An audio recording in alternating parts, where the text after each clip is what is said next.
accrued mortality for aneurysms of 7%. So what's happened since? In the UK, we've had surgical specialisation and high volume practice has already been established, and centres for vascular surgery is ongoing in terms of centralisation.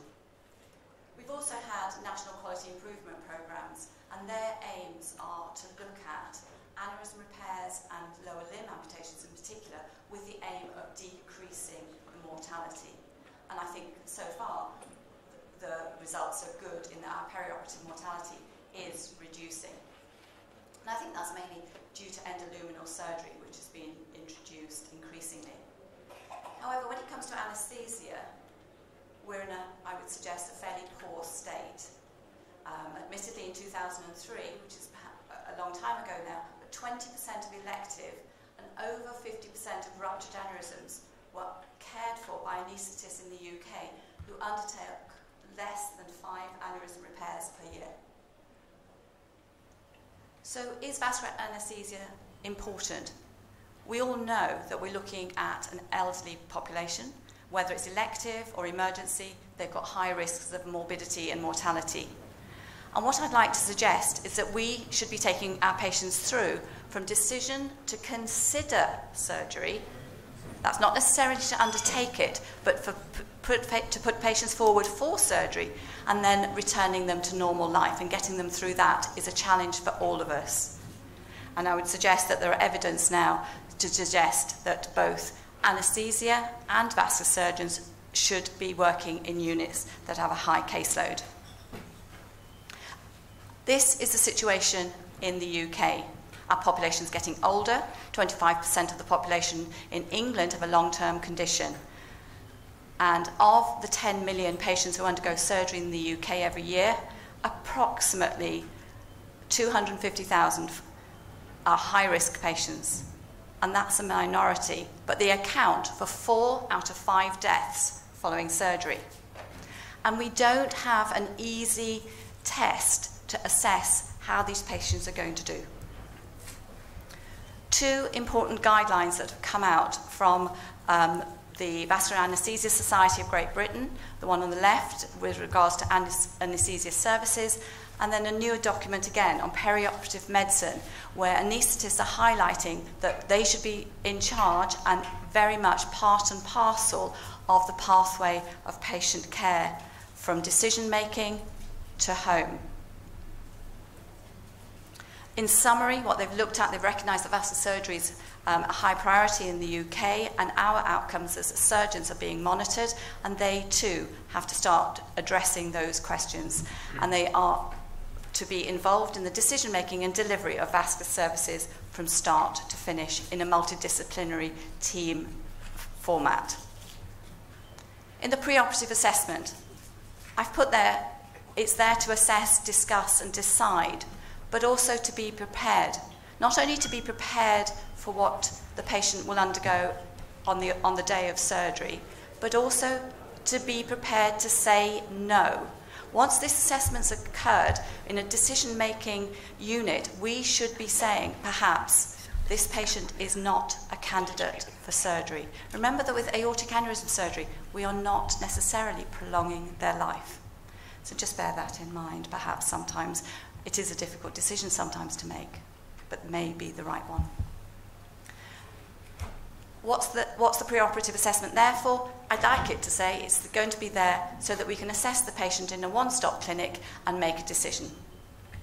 However, that's not going to be so easy with multiple comorbidities, but it would be good to have a risk stratification. Bear in mind that we also have other specialties that we'll need to revisit, various investigations on these patients, but also bear in mind that we have a commitment that a patient who is now 65 and found in aneurysm screening, from diagnosis to surgery, we are to undertake that surgery in 8 weeks, and that's reported to NHS England. I've put at the bottom secondary prevention and lifestyle changes. I'm afraid we are still abysmally poor at addressing these and getting these right. We all have a classification of angina, and we can all work out who's got cardiovascular risk on that score. However, what I would say in the preoperative assessment is use your local expertise. What works for you, who can interpret them, who is good at those tests. Each test has got its pitfall and its risks. So again, just use the expertise that you have in your unit. For us, I'm just going to briefly talk about cardiopulmonary exercise testing, and our anaesthetists and team use that routinely. It gives you a myriad of results, both of coronary and ventilatory impairment or the state of the patient with regards to these two parameters. However, when it comes to looking at the systematic review of cardiopulmonary testing, this was undertaken by the St George's Group in 2012 and printed in the European Journal, their conclusions were that perhaps it's not quite as good as we'd like it to be. However, they did look and identify a couple of parameters that can be used to address high-risk patients. In addition, the American Heart Association looked and they concluded that cardiac and bariatric surgery, yes, peak VO2 can be used to predict prognosis, so perhaps it's not a bad tool. We want to look at the perioperative management. ASA scoring, medical students can come up with what's a high, medium and low risk patient, but however that doesn't necessarily say it all. Let me go back to the slide where I try to put into context where we are in the UK. The majority of patients, they come off the table. Their surgery is successful. The problem we have is their medical complications post-operatively. And what we need to be addressing is trying to reduce the avoidable harm that we put our patients through following surgery. And what we want to try and do then is reduce the long-term impact of complications and get our patients back to their good quality of life that they had previously. I apologise for this busy slide, but in the operating table, in the operating theatre, may I suggest you've got the anaesthetist who's putting all those lines in, you've got the invasive monitoring, the non-invasive monitoring, but you also need the personnel to be looking after other parameters, the spinal drain, the cell salvage. Do you need cerebral and cardiac monitoring? Do you need rapid pacing? We have point-of-care testing in our theatre and find that very useful, and I'll go on to describe that a little bit more. And also blood bank services, what facilities have you got when using their services? I'll just point to a paper from Denmark where they looked at patients and they looked at whether they should have transfusion packages for patients operated on for ruptured aneurysms. And they found that having prepared packages, they managed to reduce their mortality significantly from 56 to 34%.